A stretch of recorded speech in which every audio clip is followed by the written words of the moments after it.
targeting the Asian American community. And I especially want to thank Speaker Pelosi and House Democratic Caucus Chairman Jeffries, as well as my colleagues from the Caucus, for standing with the Asian American community, not only today, but throughout this crisis. As always, our unity is a demonstration to the country that we are stronger together.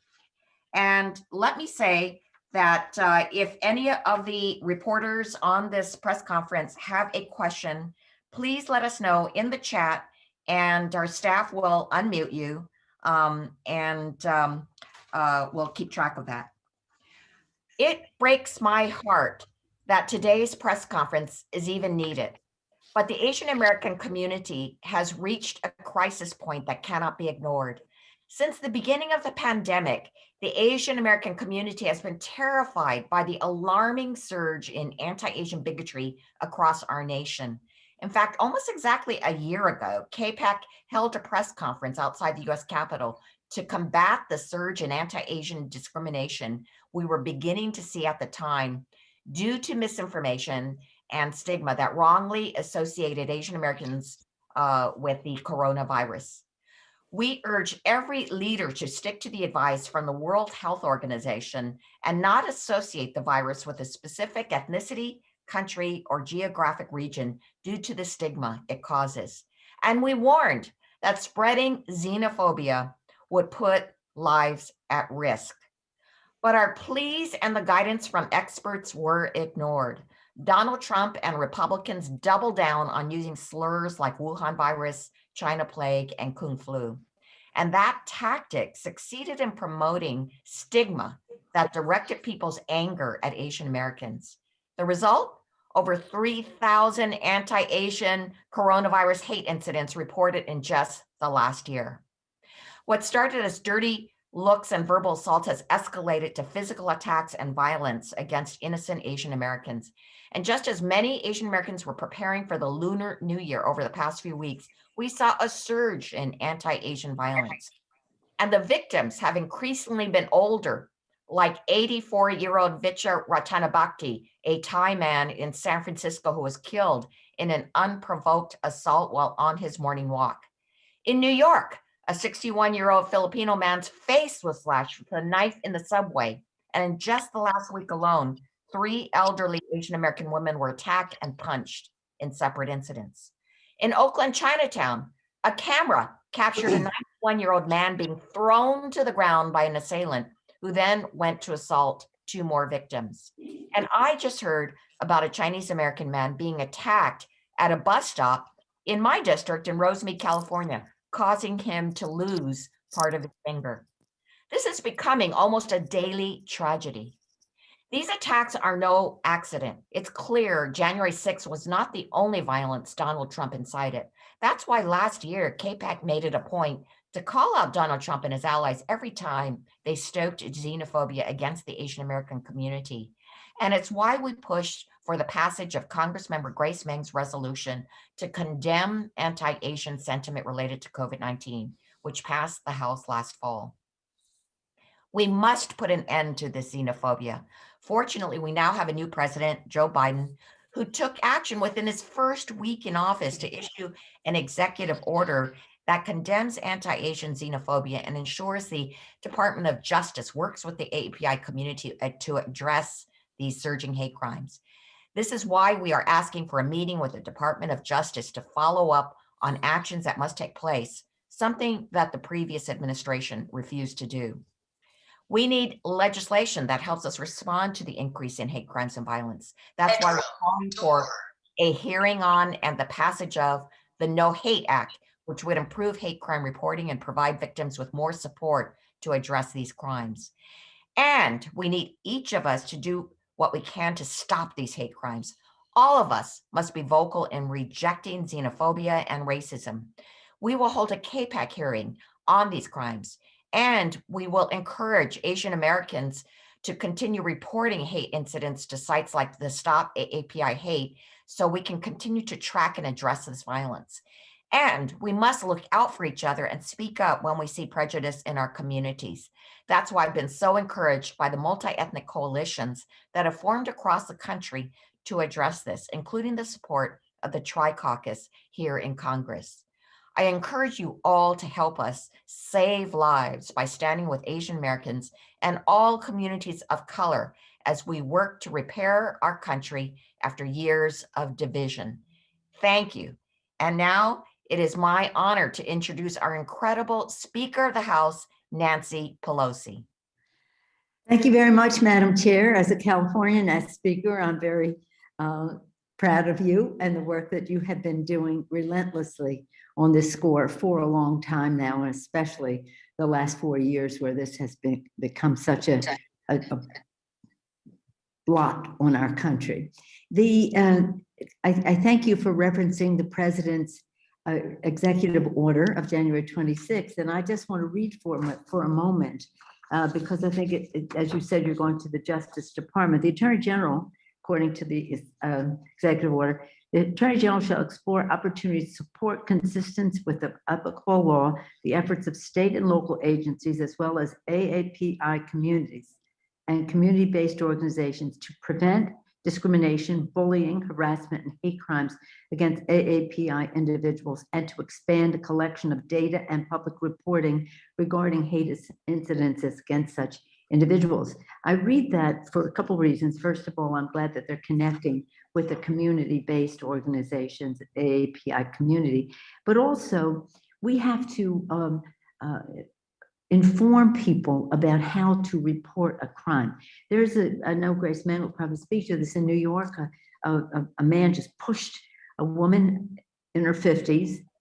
They describe her as old, I describe her as young, pushed a woman, Asian American woman, and then on this Olivia Moon, she put out the word on, and other celebrities put out the word on social media. The police, New York police, she gave them credit, found him very soon, but they didn't know whether it was a hate crime. So what we need to do is for people to be sensitive at the time to take down the words, because that the difference between just bullying and harassment, and that would be horrible enough, and a hate crime is we want to document the hate crimes.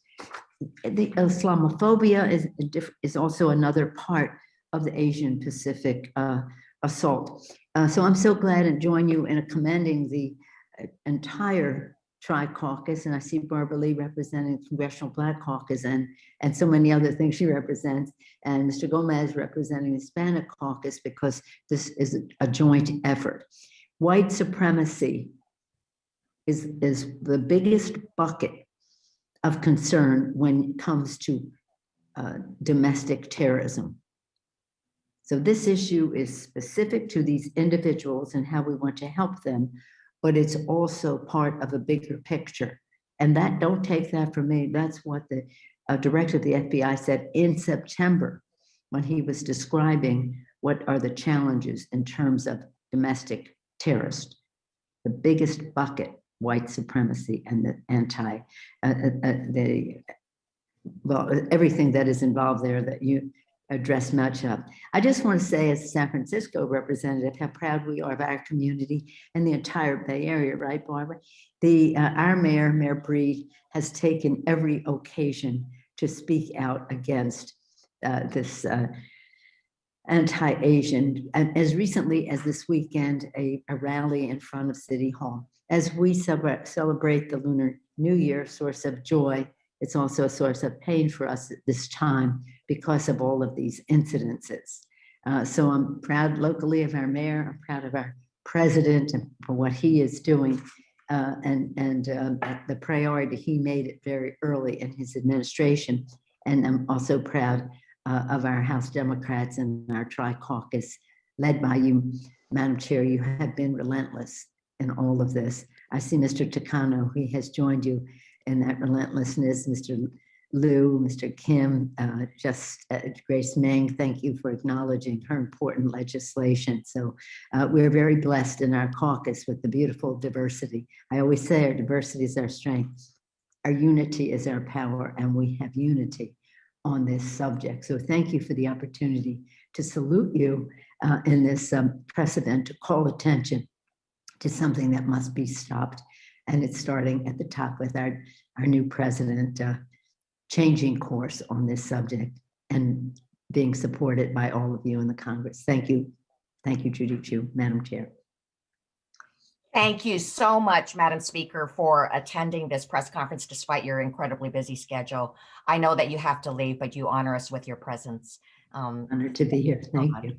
Yeah. And for any reporter, again, put the question in the chat box and we'll take it up later. But now we have our esteemed chair of the House Democratic Caucus, somebody who joined us last year also to call for an end to this violence, the Congressman from New York, Hakeem Jeffries. Thank you so much, Chairwoman Chu, for your incredible leadership and once again bringing us all together. Thank you, Madam Speaker. Thank you to all of my distinguished colleagues. You know, the House Democratic Caucus is a family. We're a big family. We're an enthusiastic family. Above all else, we're an incredibly diverse family. We're diverse in terms of race and gender and sexual orientation, religion, region, ideology, life experience. Above all else, we are a family. And we stand with each other when members of that family are facing a crisis.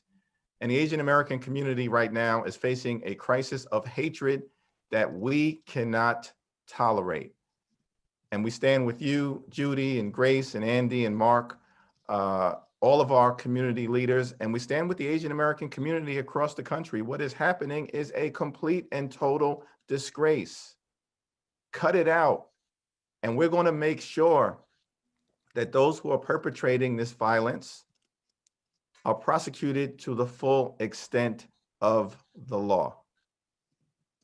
We have to make sure that everybody gets the message loudly and clearly that we will not tolerate anti-Asian bias. We will not tolerate anti-Asian bigotry. We will not tolerate anti-Asian hatred. We will not tolerate anti-Asian conspiracy theories. We will not tolerate anti-Asian xenophobia. We will not tolerate these hate crimes. Dr. King has made clear that injustice anywhere is a threat to justice everywhere. So all of us stand with the Asian American community until we can put this scourge to an end. And we will, because goodness in America always prevails, but it requires good people to stand up and unify. And that's what we'll continue to do with our Asian American brothers and sisters. So thank you so much, Chairwoman Chu, and to all of my colleagues for your continued support and leadership at this critically important moment in time for our Asian American community. Thank you so much, Representative Jeffries, for your strong words. We truly appreciate it. And now I'm so privileged to introduce Representative Barbara Lee, a leader in both KPAC and the Congressional Black Caucus, who represents the Bay Area where so many of these attacks have been occurring. Thank you so much, Chairwoman Judy Chu, for your constant and consistent leadership in terms of making sure that you remind us that what affects one affects all. And I have to salute our speaker because she gets it instinctively and clearly understands why she has to lead our caucus to really educate and make sure that everyone joins together with the Asian Pacific American community in beating back this hate and this divisiveness and this violence that's taking place throughout the country. And so I am just pleased to be with you. I'm sorry we're here again because this should not happen in America. We know that the divisiveness and the xenophobic rhetoric of the last 4 years have really polarized this country even further. On top of that, the COVID-19 pandemic sparked a racist misinformation campaign by the previous administration, which has unfairly stigmatized AAPI communities, putting individuals, businesses, and families at risk. Now, according to Stop AAPI, which of course we all know is the national organization that's been tracking the rise of hate crimes against AAPI individuals due to the COVID-19 pandemic, there have been nearly 3,000 incidents of anti-Asian discrimination across the United States. And that's between March 19th to December 31st, 2020. Now, in California alone, Stop AAPI Hate recorded over 800 discrimination and harassment incidents against Asian Americans. This is just in the span of 3 months, including 81 assaults and 64 potential civil rights violations. And what's worse, these numbers likely represent only a fraction of the actual number of crimes. Many crimes go unreported due to fear, due to language barriers, lack of resources, and differences in law enforcement strategies and investigations. Asian Americans and Pacific Islanders have made our nation more secure during this coronavirus. An estimated 2 million Asian Americans and Pacific Islanders have served on the front lines of this crisis as healthcare providers, as first responders, and as other essential roles. We have got to stop we've got to stop our work and do what we need to do to put a stop to hate and violence. This requires us to see this as an emergency and make it a priority. These tragic attacks are happening in communities across the country, and unfortunately in my own community in Oakland, California. These attacks are just simply unacceptable. And so, as stated in the resolution, Representative Meng's resolution condemning all forms of anti-Asian sentiment related to COVID-19, we've got to make sure that we recommit ourselves to the goals of this resolution and prioritize language access and inclusivity in all of our communication practices, and to combat misinformation and disinformation that put Asian Americans at risk. And so, Chairwoman Chu, this is so important. It's so important that the Tri-Caucus understand that what affects one affects all. And as an African-American woman, I just have to say to you, this is an issue that we know so well in the Black community, unfortunately. And it's an issue that we cannot just turn our back to and just say to you, we stand in support. We're going to do everything we can do to stop this. And as Speaker Pelosi said, underlying all of this is what we know, and that's white supremacy and how this has risen to the surface now. And we see this now in the unfortunate and tragic violence against the AAPI community. So thank you again for giving us a chance to be with you, but we stand in solidarity with you, and we intend to do everything we can do in making this a priority to stop this violence and hate against the AAPI community. Thank you again. Thank you so much, Congressmember Lee. Our next speaker is another colleague from California, here representing the Congressional Hispanic Caucus, and is also a proud CAPAC member, my friend, Congressmember Jimmy Gomez. Thank you so much, Chairwoman Chu, for the introduction. I'm proud to represent the Congressional Hispanic Caucus to stand shoulder to shoulder with our colleagues in CAPAC, but also the residents that we all represent. California is an amazing state because we have communities from all over the globe. In my congressional district alone, I have Koreatown, I have Chinatown, I have historic Filipino town, and multiple other communities. And that's what makes LA and California such a rich place. But right now, because of the leadership of Donald Trump and the previous administration, tried to scapegoat the AAPI community for the coronavirus pandemic. And that was shameful from the beginning, because it's once again trying to make a complex problem solved by a simple solution like hate. That is completely unacceptable. And this hasn't stopped. I have a constituent who wrote me a letter, an email, just recently, a couple of days ago, said that she was robbed because she was Asian of thousands of dollars. She was trailed home from the bank. They followed her as she parked her car at her house, and she was robbed. And she wanted to say that this is completely unacceptable, that she's getting targeted because she's Asian, that she's getting targeted because it's the Lunar New Year. She's getting targeted because she is quote unquote an easy prey. But one thing she said is like, they maybe stole the thousands of dollars, my purse, but what they can't steal from me is the dignity that I have, the support of my community, and the love of my community. That's what we're here to say, that what happens to anybody in our community happens to the rest of us. So I stand with my constituent who went through that horrible situation. We reached out to law enforcement about this incident, and it's more common than people think, and it's definitely going on at a higher rate right now than previously. So we're going to be doing what we can to fight back. But one of the things she also wants us to do, and maybe the timing is just the timing, she wants more people to know what's going on. She wants people to be aware and the representatives to be aware. So we're going to get her story out in order to combat the violence that the AAPI community is facing. With that, Chairwoman Chu, I yield back. Thank you for those incredible words, Congressmember Gomez. We really appreciate it. And now I'm proud to introduce CAPAC's first vice chair, the Congresswoman from New York, Grace Meng. Thank you, Chairwoman Chu. Thank you for your fearless and tireless leadership and advocacy, not just within our AAPI community, but in strengthening our coalitions with our shared communities as well. I want to especially acknowledge and thank Speaker Pelosi and Chairman Jeffries for joining us here today. It means a lot to each of us and our communities that both of you would be here. And of course, to our Tri-Caucus allies, our Congressional Black Caucus and Hispanic Caucus, for your allyship and your presence here. To Barbara and Jimmy, this solidarity means a lot to me and to our whole community. And as Judy said before, you have been here for us since the very beginning of when this was happening. We had press conferences early on last year in the spring when we were already seeing and witnessing these sorts of hate incidents and crimes.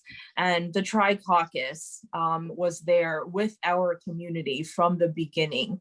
For over a year, our community has been fighting two viruses, not just the COVID-19 pandemic, but that of anti-Asian hatred and discrimination. And I will say, and I want to say this to our AAPI community as a whole, whether you are a first-generation immigrant or you've been here for multiple generations, it is crucially important that we stand with each other and with other communities to support each other. We cannot let people divide us, and we must make sure that we continue to support each other.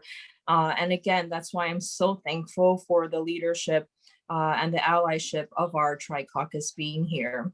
There have been over 2 million AAPIs fighting on the front lines. It broke my heart to hear how Asian American healthcare workers put their lives on the line, but only to live in fear of racist attacks every single day. The recent spike in violence against Asian Americans, especially against the elderly, resulting in even death, is especially horrifying. Just this week in my own district in Queens, a woman was attacked. And these are our parents, our grandparents, our neighbors. These acts of violence against them are unacceptable, and the perpetrators of these crimes must be punished. Last year, I introduced House Resolution 908, a resolution that condemned all forms of anti-Asian sentiment, which passed the House of Representatives in September. And I want to thank Speaker Pelosi, Majority Leader Steny Hoyer, for getting that resolution through the House. And I was really happy, as was mentioned before, to see that President Biden incorporated some of my bills into his presidential memorandum to address anti-Asian sentiment and hate crimes against AAPIs. It's a really important, positive, and initial step forward, but we must continue to speak out whenever and wherever anti-Asian hate crimes arise. We demand this xenophobia and violence end at once. We can't and we must not be idle. This terrorizing of Asian Americans, especially our elderly, must stop. And I call on every single person to put an end to these acts of hate. Call it out, prevent it, report it. We need every person to step up and stand against it. We are better than this. Our diversity has always made us stronger. we cannot and must not ever lose sight of this. So thank you everyone for being here today. Thank you so much, Congressmember Mang. And next, because I know he has something pressing to do, we would like to hear from our KPAC whip, my friend, California's Representative, Congressmember Ted Lieu. Thank you, Chairwoman Chu, for holding this important press conference. Thank you, Rep. Takano, for letting me go first. I appreciate it. And I want to thank Speaker Pelosi, Chairman Jeffries, and also Representative Jimmy Gomez for supporting this conference. As we showed during their impeachment trial, violence doesn't just happen out of the blue. It takes months and months of inflaming prejudices and passions, and that's what the former president did. And when it comes to Asian American community, he spent months and months and months of inflaming prejudices and passions against the Asian American community through racist terms like Kung Flu. And when that happens, it does turn parts of the American population against the Asian American community. The former president showed that words can kill, and his already have. Thank goodness we have a new president now who, as Chairwoman Chu mentioned, put in an executive order to counter attacks against Asian Americans and other racist conduct. It's important that we get the Department of Justice to do more. So when the Senate Republicans stop their obstruction and we get Merrick Garland confirmed, we're going to send another letter to the Department of Justice. Last year, we sent one to the former Attorney General asking him to do more. It was a bipartisan letter of 150 members of Congress, including everyone here. And we're going to get Marilyn Strickland on this new letter this time as well. I also wanted to point out that all racism is toxic, but this particular racism is really stupid. I am not a virus. There is no evidence that Asian Americans transmit the virus at any higher rates than any other ethnic group. And you're much more likely to get the virus from people who engage in risky behaviors, like not wearing a mask in public. So let's just get real here and deal with the actual scientific facts. And then let me conclude by saying what we're seeing now is not out of the ordinary in terms of historical context. When Americans have been faced with external threats and fear has been whipped up, Asian American community has been gone after, from the yellow peril hysteria to Chinese Exclusion Act, to the internment of over 100,000 Japanese Americans, to the murder of Vincent Chen. What we're seeing today is simply people getting riled up with their prejudices and passions against the Asian American community, and it's just got to stop. And hopefully prosecutors will prosecute those who engage in hate crimes to the fullest extent of the law. Thanks so much again for having me on. Thanks so much, Congressmember Lieu. And now we'll have KPAC's second vice chair from California, Congressmember Mark Takano. Well, thank you, KPAC Chairwoman Judy Chu, for organizing this press conference. Thank you to Speaker Pelosi and Chairman Jeffries, and for our colleagues Barbara Lee and Jimmy Gomez for showing the multi-ethnic and multiracial coalition that we have to speak out on this issue today. I just want to remind everyone that today is the day of remembrance, as we shed light on the rise in hate crimes against the AAPI community. We dedicate this day to the nearly 120,000 innocent people who were wrongfully interned by our government solely because of the color of their skin, the shape of their eyes, and their Japanese heritage. That dark time in history is something that we must reflect on often. Reckoning with our history and discussing our nation's errors empowers us with the truth and allows us to empathize with those to whom injustice was done. And what the AAPI community is experiencing today, right now, compared to what Japanese Americans experienced almost 80 years ago, I just realized my camera was off. But is it on or off? Now it's on. Oh, okay, great. It didn't indicate it was off before. What the AAPI community is experiencing today compared to what Japanese Americans experienced almost 80 years ago may be different, but the root cause of it is the same: scapegoating and mass blame. And what we're discussing here today isn't new in America. Hate and discrimination against the AAPI community has been a long-standing problem, but it has been made far worse by the pandemic, and because powerful leaders like Trump and Republicans who enable him spread fear, misinformation, and racist rhetoric to advance their political agenda and cover up their incompetency in response to this virus. And my colleague Ted Lieu is correct.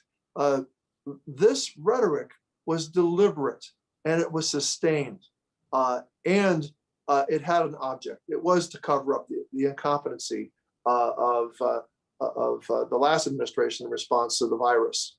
Words have consequences. Actions by political leaders have consequences, and we're seeing the consequences of the use of terms like China virus or Kung flu in hate crime data. In the first 6 months of the pandemic, Stop AAPI Hate recorded more than 2,500 hate incidences against AAPI people. And recently, we've all read about the horrific unprovoked attacks against AAPI elders, including Wichar Ratanapakdi, an 84-year-old Thai man who was attacked while walking in San Francisco and who later died of his injuries. Those staggering statistics and the stories behind them are sparking outrage and forcing activists, community members, and political leaders alike to condemn this violence and demand action to address these rising incidents of hate amid the pandemic. I want to commend the Biden administration for acknowledging the rise in AAPI hate crimes and for pledging to address it. My KPAC colleagues and I stand ready to work with him to protect vulnerable members in our community. And Congress can also take action by passing the No Hate Act to bolster community resources and combat hate crimes. Unlike the leaders of our past who remain silent in the face of atrocities like Japanese American internment, we will speak out to condemn these attacks. It's up to all of us to fight back against ignorance, bigotry, and ensure that the AAPI community is not scapegoated or assigned mass blame. I want to apologize for the camera going off and on. It just seems like we're having, what's going on is that my regular device, the link doesn't work, but I had to switch to my iPad as I'm going back and forth between the text. And as I found out, we switch to a different window, it turns the camera off. So I'm back, but hopefully our folks in media can still use the comments. I yield back. Well, thank you so much, Congressmember Takano. We heard your words, and that's what counts. Thank you. And now, one of KPAC's younger stars, Congressmember Andy Kim from New Jersey. Thank you, Judy. Thank you, everyone, for joining up here.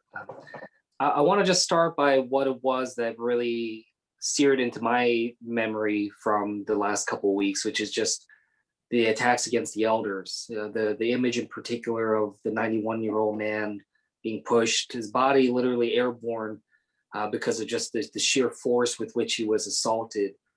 That I saw that, and I saw in that image someone that could have been my father or my grandfather. I saw it was very personal.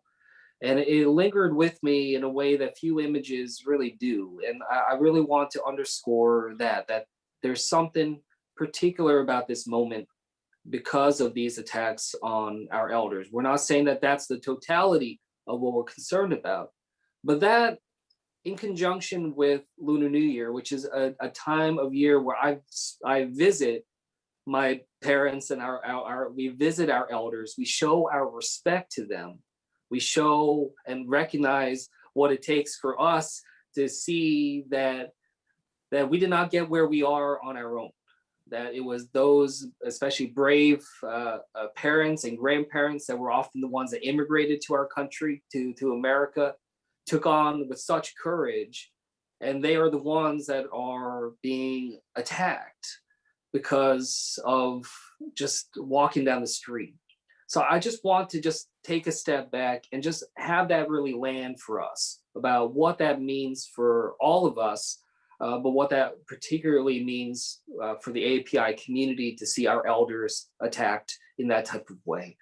I've spent a lot of time over the last couple of weeks trying to talk to different communities around the country about what specifically they need and what specifically they feel like they're missing to address this issue. And there's just 2 points I just want to raise here.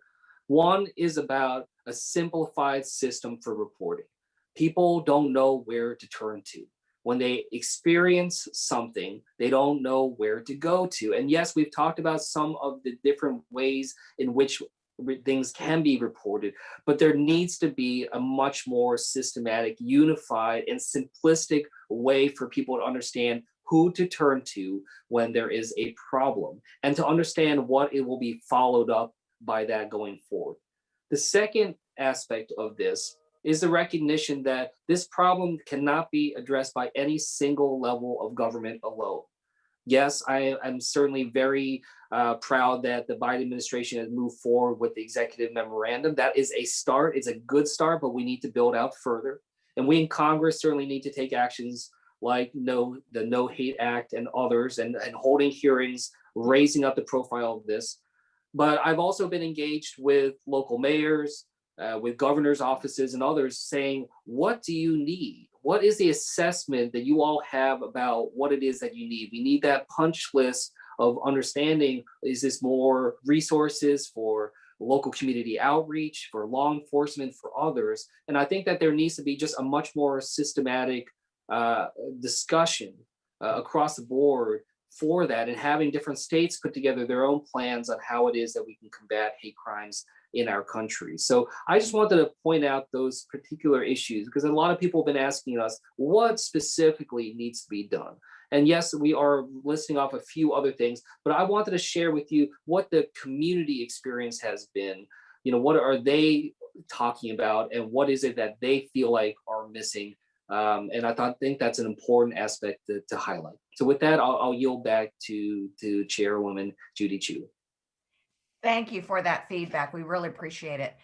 Before we get to our last speaker and move on to Q&A, I want to let you know that if you do have a question, let us know in the chat, and you will be called upon. Now, our last speaker is also one of our newest, a member of both our Congressional Asian Pacific Caucus and the Congressional Black Caucus, Congresswoman Marilyn Strickland from Washington. Thank you, Madam Chair, and thank you to leadership for joining us today. And I am so proud that the Tri-Caucus is getting together to denounce these attacks and talk about a unified approach to ensuring that people are held accountable. As all the speakers have mentioned earlier, whenever there's a crisis in America, there is a history of wanting to blame people. And in this case, it is violence against the AAPI community. And as described earlier, watching our elders get hurt and become victims of violence hits us in a very, very different way because of our culture and how much we honor and respect our elders. But I also want people to understand too, there's the psychological violence of the bigotry. It is a friend of mine who works in a nursing home who's told by a patient that he doesn't want her to touch him. It is someone standing in line at a grocery store who has people step away from them and has them called names. It's people being told to go back to where they came from. And that type of bigotry requires our allies and for us to speak up. We know that as members of the AAPI community, there's often this idea or this stereotype of the model minority. And that model minority often comes with the idea that people are going to suffer in silence and say nothing. Well, it's a new day. We are speaking up, we are unified, and we want people to be held accountable. I remember doing some of the research and I saw a letter that Judy Chu wrote back in July talking about these hate crimes. And here we are in February having this conversation and watching this fight continue. So I'm first of all grateful that the Congressional Black Caucus, the Congressional Hispanic Caucus, and our caucus is standing together to address this issue. But as Andy Kim said, we need action. People need to know where to go to report this, and we want to see consequences for this behavior or it will continue. If we think about the fact that we just celebrated the Lunar New Year, it is incredibly tragic that these crimes are spiking at this very time. As a country, we know we're better than this, but as a country, we know we have a history of violence. That includes the insurrection on the Capitol, it includes excessive use of force by police officers, and it includes this. So as we come together Let's make sure that all of our communities are treated with respect and dignity, but also let's make sure that we are standing up, that we're speaking out, and more importantly, that our allies are calling it out when they see it. So thank you for the opportunity to be here. And again, I'm proud to be part of this Tri-Caucus effort. Thank you so much for those very moving words, Congressmember Strickland. And now we would like to begin our Q&A. Okay, our first question comes from Nicholas Wu with the USA Today. Hi there. Thanks you so much for holding this. I had a question about the letter that you want to send to DOJ on following up on this. You mentioned that last year you sent a letter and got a significant amount of Republican buy-in. Any luck on getting Republicans to sign on this time around? Well, we are hoping that they will sign on again. And also we are going to be starting a bipartisan API caucus, and we hope that those members will sign on as well. Also, we did have 14 members of Congress that did vote to support Congressmember Grace Meng's anti-Asian bias resolution. So I do believe that there is a possibility of getting bipartisan support on this.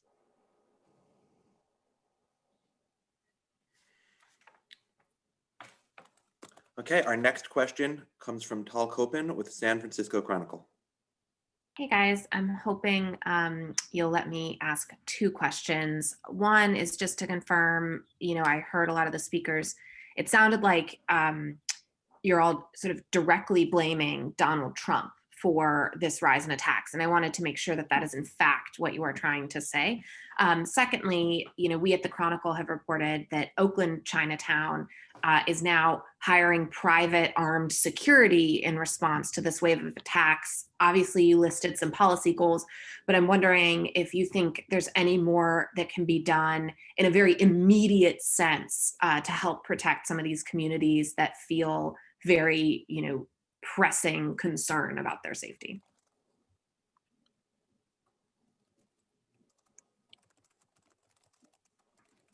Well, Are there others? Can I? Yeah, Grace or Andy? Yeah, well, look, I just want to address the first point, first question. I think all of us agree that the former president's comments and words and actions certainly has inflamed this situation, but I don't think any of us would also say that we didn't experience or haven't seen anti-Asian bias or discrimination prior to the last couple of years. So I just want to be very direct here because I get asked that question a lot. Yes, the former president did certainly inflame these situations and certainly has some responsibility to this, but it's not totality of this all. There is a deeper level of xenophobia and bias and discrimination that is harbored within our country that we certainly need to dig in deeper on. So I just want to make sure that while we look at this, we don't just try to attribute it just simply to one person. This is certainly a deeper systemic problem that we face. If I could add, Judy, sorry. Okay. And then Marilyn. Yeah, Mark. Okay. Well, we can't, I wouldn't lay the totality of the blame on President Trump, but I would lay a good share of it for this particular time period. Representative Kim is correct that this sort of bias, is latent throughout, I think, American society, and it gets worse or less worse depending on the moment. And it's a generalized sort of sentiment, often involving the particular heightened rivalry with one of the East Asian nations. For example, in the 1980s, there was an increasing sense of rivalry with Japan and the Japanese automakers, and that caused some unemployment among the Detroit automakers, and some white out-of-work automakers blamed and attacked a guy named Vincent Chin, who was not Japanese, but Chinese. there was no distinction made between Japanese, Chinese, or Korean, or Thai, or Southeast Asian. The East Asian racial characteristics get generalized by a segment of the population. Not all Americans have this attitude, but enough Americans will respond in this way. And this sort of reaction is heightened by irresponsible leaders who inflame the moment. So yes, so no, not everything can be attributed to former President Donald Trump, but yes, a great deal can be.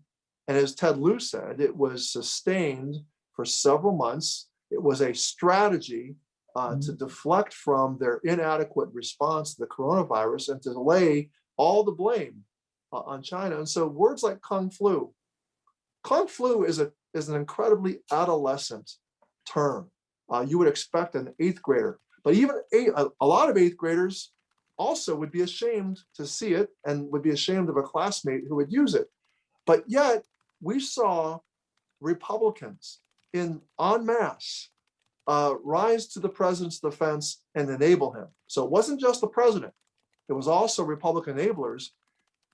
I think it'll make a huge difference to see responsible leadership at the top level of our government. And you cannot underestimate the impact that responsible leadership has on the share of the public that may not be as educated, may not have their attitudes shaped in such toward such civil responses. So let's not underestimate the power of responsible leadership. Marilyn? Yeah, and very briefly, we cannot completely blame the former president for this, but you cannot deny that his words and actions gave people permission to be overtly racist and bigoted. And it starts with words, and then it starts to become physical violence against people. And the people around him who are his enablers, as Congressman Takano just said, sitting there silently when they know it's wrong. And so do you blame it on one person? No, but he gave people permission to be openly racist and openly bigoted, and it manifests itself in violence.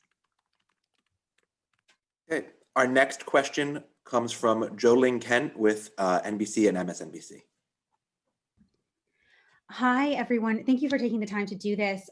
Beyond Representative Mung's resolution, I know you're all calling for action here. So I was wondering, what is the concrete plan and next step forward for legislation to address and reduce these incidents?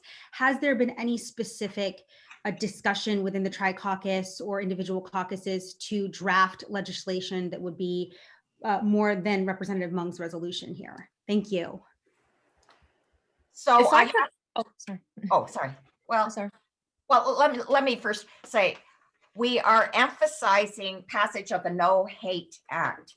The No Hate Act was included in the HEROES Act and the updated HEROES Act, which did pass out of the House. So that was a major step forward. But now now that the HEROES Act has not passed, and signed into law, we need to make sure that there is a hearing on it in the Judiciary Committee and that it does pass. Why is the No Hate Act so important? Well, in 1990, there was a federal law passed to require the FBI to track and tabulate hate crimes, but it doesn't have any teeth. The reason is because the FBI relies on the local jurisdictions to submit their hate crime statistics, and the local jurisdictions are very, very different in terms of whether they collect or not. Some don't collect at all. Some are very proactive. And in fact, there are 3 states where there aren't even hate crime statutes. So we need to have consistency across the states if there is going to be any meaningful reporting on hate crimes. But the No Hate Act also provides resources to different jurisdictions so that they can properly train their law enforcement officers and so that there can be resources to do such things as a hate crime hotline. I just want to add a little bit to that, everything that Chairwoman Chu said. And in terms of the resolution that the House passed, and in terms of President Biden's executive memorandum, those were important steps, but those were initial steps. So the resolution and the executive memorandum both symbolically condemned bigotry against Asian Americans, and also directed federal agencies to work, for example, to collect more data and statistics on these types of incidents and hate crimes that were happening, and also to provide, to another question that I saw somewhere in the chat, to provide COVID-related information and resources in multiple languages. So that's what the memorandum and our resolution contained, and they were important steps, but first and initial steps. Do you feel that you have enough support from the Republican side to pass what you need? Well, like I said, we got 14 members of Congress to support the resolution. And we think that it's only a matter of fairness to be able to get this across the finishing line. After all, there are significant populations of Asian Americans in so many states all around the nation, and in states that truly matter and that made a difference in this last election. So we are hopeful that this can happen. Judy, could I just add something in response to the Chronicle question regarding what can be done now? Yes, please. Yeah, so I will reemphasize that a change in leadership is what can be done now. And we do have a change in leadership from the top, and that sets a big tone. So that is really a very important general thing that can be done right now, and it is being done now. And I think the speaker and Andy Kim, Representative Kim, also raised the point about training the community, especially our community that has language barriers, on how to report a hate crime and to pay attention to the words and language used around that crime, because that's an important distinction in terms of the evidence that is able to be introduced in court, to actually record down the words, take down the words of what people said. So, and I think the third thing is to just get it out there that that law enforcement and prosecutors and federal attorneys are watching, and that these crimes will be prosecuted to the full extent of the law. And let me just say, this is why we are asking for a meeting with the Department of Justice. We want to follow up on the executive order. We want to see what kind of enforcement will be done, as well as proactive measures to reach out to the AAPI community. You think about terrible acts that were done in the past, such as the elderly woman who in New York, the Asian American woman who was set on fire, or the woman who had acid thrown on her while she was taking out her garbage in New York. And was there prosecution there? Was there a concerted effort to try to find the perpetrators of the crime? I think we need help from the Department of Justice to make sure that people are indeed arrested and brought to justice. Okay, and our next question comes from David Nakamura at the Washington Post.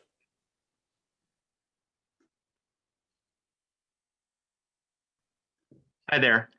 Thanks for having this. I just wanted to follow up. You've addressed this a little bit, Representative Chu, but given the hurdles you've had with no hate legislation, and given that President Biden has instructed the DOJ to improve data collection, what strategies would you be expecting the DOJ and the White House to employ to put more pressure on local law enforcement agencies to more aggressively report on hate crime data, the way you talk about, if there is no legislative fix in the near or medium term future? Well, it is my hope that the No Hate Act does pass. It has gotten significant support, actually bipartisan support. So I am hopeful that we can get it across the finish line. Of course, it has passed out of the House. So the question is the Senate, and we will be working on that. But also, we have the Department of Justice, and they have resources at their fingertips that they can use to reach out to local law enforcement to make sure that they do have a system in place to report hate crimes, and that there is training so that they consistently report on those hate crimes. And that training is absolutely necessary. Why? Because they report it differently. For instance, if the police department, the local police department comes upon a location and there's a swastika on the wall, do they report that as a hate crime or do they report that as defacement? I mean, I would say it's a hate crime. So we need to have that consistency across all our local agencies. And now we have the tool of the Department of Justice to get that done. Okay, and our next question is Andrea Grimes with CBS. Hi, thank you so much for taking my question. I have a couple of the incidents that happened just recently. You guys mentioned right here in New York, the woman in Flushing who was attacked the other day, the Filipino man attacked on the subway. Neither of those were deemed hate crimes by the NYPD and then by prosecutors, especially in this latest incident in Flushing. How do you reconcile or determine who is the victim of a hate crime and who is the victim of an unfortunate, just a general crime?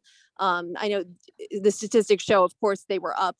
Hate crimes against Asian Americans were up in the city last year, but there were none reported in January. If you could just address that. Thank you.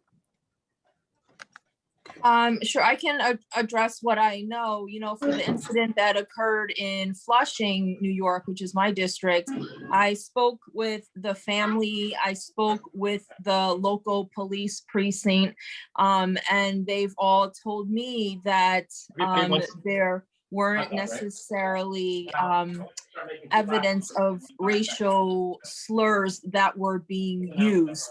So obviously we don't right now have evidence that points to a hate crime, but just in general, we need to do a better job at getting our community to be able to report these types of incidents like Representative Kim was talking about. I've talked to a lot of people where incidents may have happened to someone, you know, in their family, for example, but they sometimes have limited English capabilities. They don't necessarily know that what someone has been saying. There was another case of someone I knew, she was with her friend. She spoke English and she heard the words "go back." Her friend did not speak English and had no clue what the person was saying to them. And they had to go to work. They had no time to go and report that incident. And so we have to think of ways to make it easier for these incidents and or crimes to be reported in general.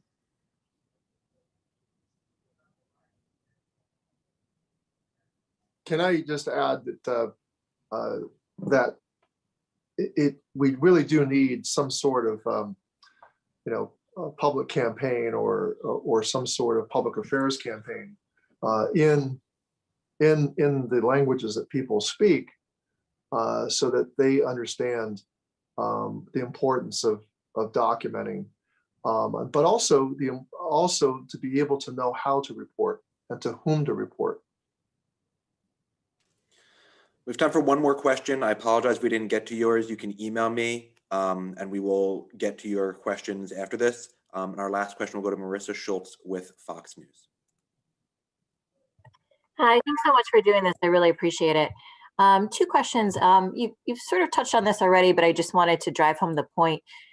Can you just talk a little bit about the uptick in hate crimes that you've seen and how that coincides or not coincides with the actual uptick in prosecutions for hate crimes that you've seen in the past year?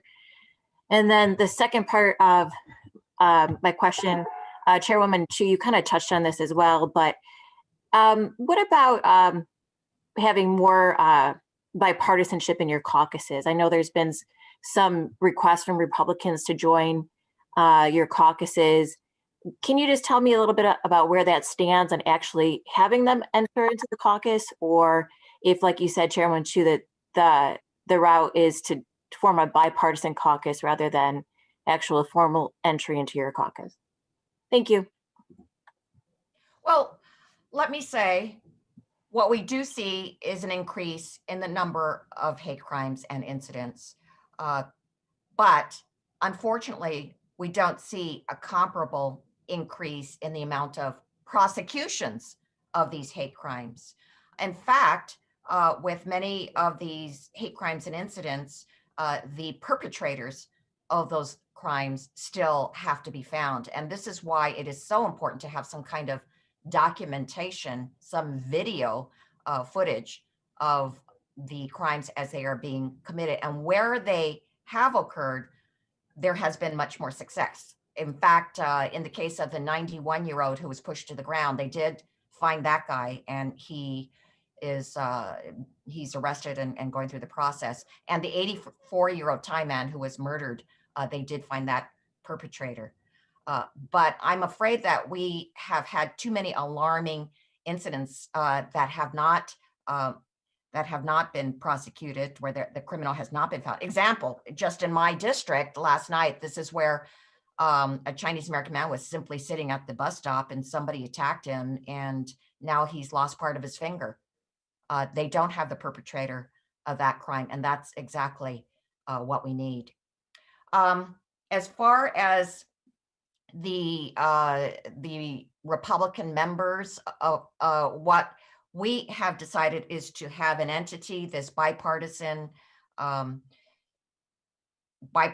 Asian Pacific Islander caucus, and it is to come together. The purpose of it is to come together on issues of common concern. And I hope that these hate crime incidents and crimes and the idea of reporting will certainly be bipartisan. Actually, we gave them a choice. They can join CAPAC or they can join the bipartisan caucus. It seems that the bipartisan API caucus may suit our purposes more, because there are certain specific things that we want to work together on, and it can lead to more productive conclusions and more productive kinds of relationships where we can support each other on these issues and get something done.